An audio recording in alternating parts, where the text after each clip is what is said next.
waxing some traps here today. I dyed them yesterday in logwood. Here's my setup. I have quite a bit to do today. So stay tuned.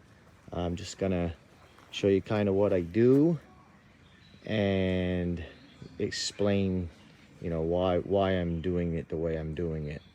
So maybe you can understand this process a little better. Dyeing and waxing is the old standby. It's the method that they used, a long time ago. And it's still just as effective today. It's just a little bit more labor intensive than dipping or painting, but the product that you get from dyeing and waxing is a really nice looking product. And if you don't hurt your resale value, your traps, if you dye and wax. If you're painting them or whatnot, you can really lower the value of them. But stay tuned. All right, I'm waxing some Victor number 2 square jaws right now. Like I said, I dyed them yesterday. These are the traps that everybody knows from watching my channel. I love them for mink, and all my mink traps get waxed, and I like the wax for the lubrication factor. It makes them go off a lot quicker, lessens the pan tension.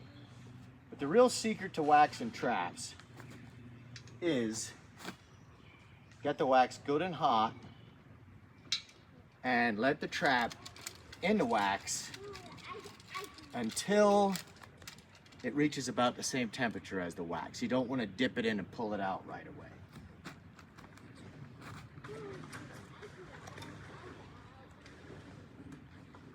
I just use this hook. And I'll just show you about how long you put it in, and it's gonna boil and sizzle a little bit. And some people might be watching this and they'll say something to the effect of, well, you're getting your wax too hot, it's gonna have an odor if you're canine trapping. I'm not canine trapping these, I'm mink trapping. They're gonna be under the water. So I get my wax good and hot, and that makes it a real thin, light, nice coat of wax on it. Also, I wanna take note that I buy black trap wax. The logwood dye does a good job of dyeing the traps black.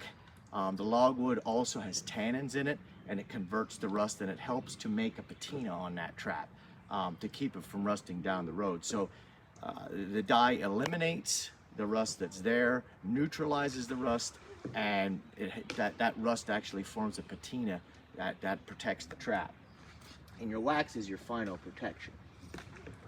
But I probably let that in a little longer than I would have had to there because I was talking. But usually when it stops kind of boiling and simmers down, settles down, is when you want to pull it out. And I always just swing it around like that a little bit. That gets the droplets of wax off. I want to stick it on that hook, and that's not the order I'm going in. I actually probably have this just a little hot yet, but I added 2 more blocks of wax to it, so it's really full, and sometimes you have to watch that it don't bubble out over. And wax is flammable, light on fire. Always keep your lid handy, because if your wax catches on fire, you got to get your trap out and put the lid over top, and that'll put your wax fire out. That one's about done.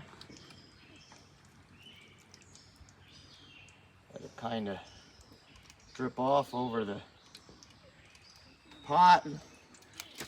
Give it a little swing.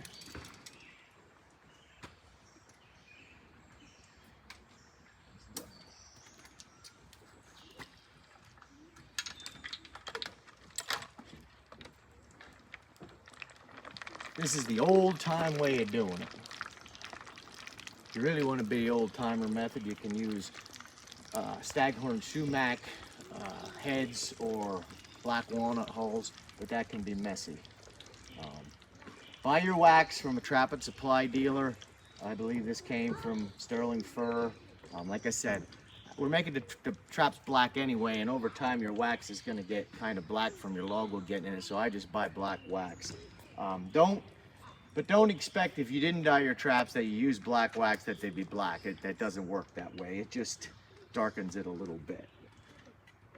Trap's done. Shake it off.